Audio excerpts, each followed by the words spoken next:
Nik urtero nire ikasleak pixatu eta neurtzen ditut, ni bigarren hezkuntzan egiten den lana, 12-16 urtekoekin, eta ikusi nuen tendentzi txiki bat zehola, umeen loditasun tasa gora zijoala.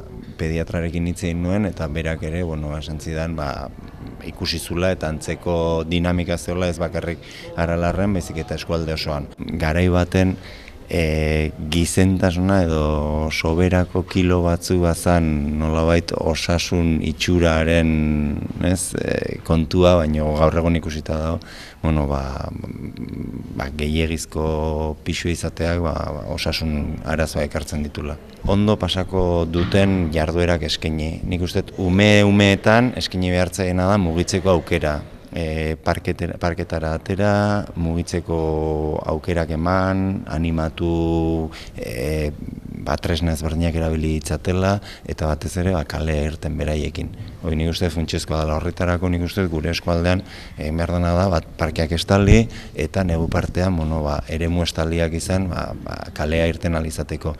Eta gaztetxoekin badugu alde batetik kirol errendimentuaren eredua, gurean nahiko edatua, eta gero nik uste eskaini behar diegula jarduera ludikoak errendimentuko eredu horretatik kanpo gelditzen dian gazteei, eta helburua izango litzake gutxienez 18-20 urte arte ez eukitzea gazteik gogoz kirolen bat egingo lukena edo jarduera fisikoren bat egingo lukena eta aukerari gabe gelditzen dana.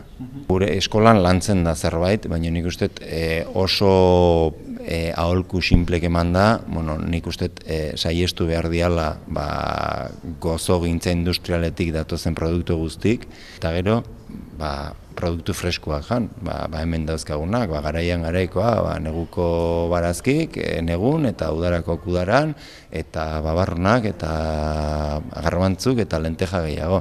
Gaurkoa da gehien sensibilizazio kanpainari hasiera emateko.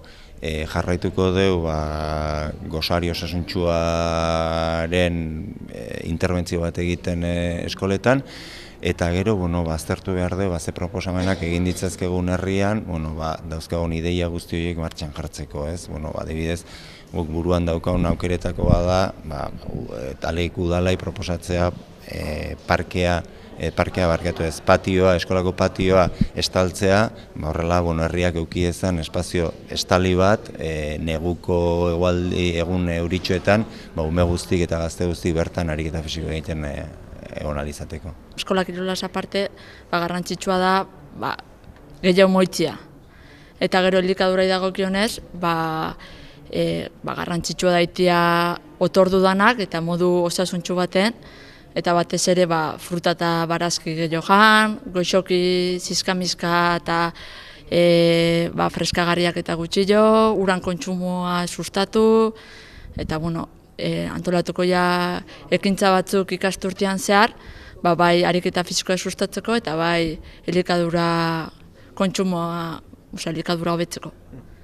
Nik usten dut nerabiak eta aurrak lan egitekoan, azkenean elikadurai dagokionez behintzat, gurasoak zer esan handia dakatela gai honetan, azkenean behi dialako baskari afari edo otorduan arduradunak, eta bestalde ohitura egokiak hartu eta txikitatik, azkenean ohitura horiek dialako gero bizitzan zehar edo heldu ganean iteian jokabideak horiek dialako.